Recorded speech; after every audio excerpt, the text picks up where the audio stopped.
আসন্ন লোকসভা নির্বাচনকে কেন্দ্র করে ইতিমধ্যেই বিভিন্ন দলের হেভিওয়েটরা আসছেন উত্তর দিনাজপুর জেলায়।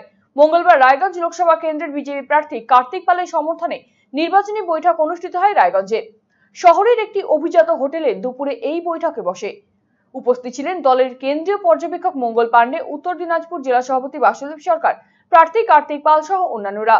দলের কর্মীদের ঐক্যবদ্ধভাবে লড়াইয়ের ময়দানে নামার বার্তা দেন তিনি। পরে সাংবাদিক বৈঠক করে বিজেপির কেন্দ্রীয় পর্যবেক্ষক মঙ্গল পাণ্ডে বলেন, পশ্চিমবঙ্গে যে শাসন চলছে তা লোকতন্ত্র প্রেমী মানুষের বিরোধী, শান্তিপ্রিয় মানুষের বিপক্ষে কাজ করছে রাজ্য সরকার। আসন্ন ভোটে তৃণমূল যখন বুঝতে পারছে তাদের পরাজয় আসন্ন, তখন তারা ভয়ের পরিস্থিতি সৃষ্টি করছে, কিন্তু রাজ্যের সাধারণ মানুষ জেগে উঠেছে। आज रायगंज लोकसभा क्षेत्र के सभी प्रमुख कार्यकर्ताओं की बैठक हुई है, जिसमें हमारे जिला भाजपा के पदाधिकारी और जो हमारे मंडलों के अध्यक्ष हैं और इसके साथ ही चुनाव के काम में लगे हुए सभी महत्वपूर्ण कार्यकर्ताओं की बैठक हुई।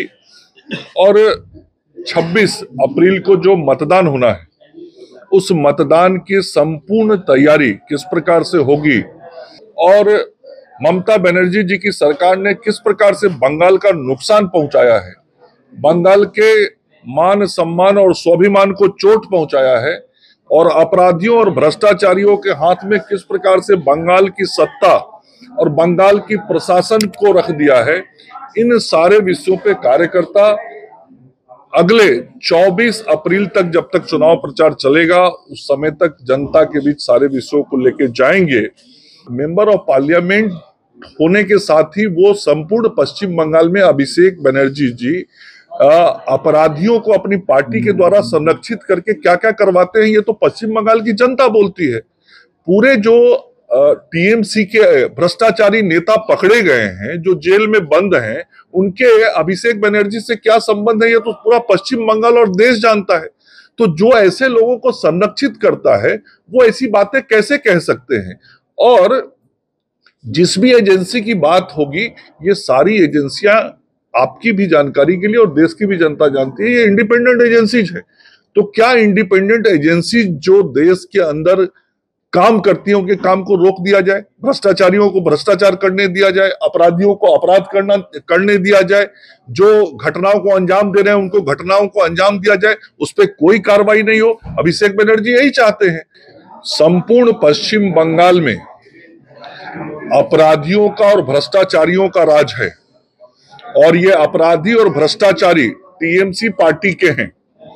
चूंकि आज सत्ता टीएमसी के पास है, मुख्यमंत्री माननीय ममता बनर्जी जी हैं और टीएमसी जो सत्ता में बैठी हुई है और जो माननीय मुख्यमंत्री जी हैं, वो अपराधियों को अपने शासन और प्रशासन के द्वारा संरक्षित करवाती हैं। ये बंगाल की जनता ने एक बार नहीं कई बार देखा है और उसके दुष्परिणामों को भी बंगाल की जनता ने झेला है।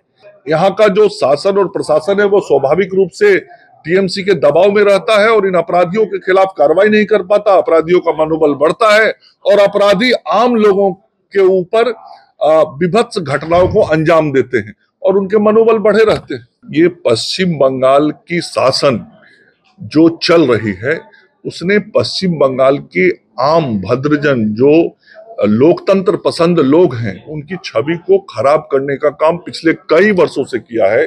और इस देश के अंदर जो पश्चिम बंगाल की आम जनता, शांति प्रिय जनता, लोकतंत्र का सम्मान करने वाली जनता है, उनकी भावनाओं के विपरीत यह सरकार काम करती रही है।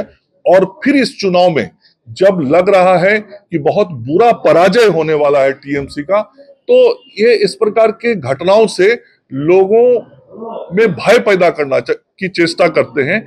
लेकिन मैं ममता दीदी को भी और अभिषेक बनर्जी को भी बताना चाहता हूं कि लोकतंत्र में जब जनता जाग जाती है तो किसी नेता का नहीं चलता है। और पश्चिम बंगाल में लोकतंत्र को मजबूत करने के लिए पश्चिम बंगाल की जनता जग चुकी है।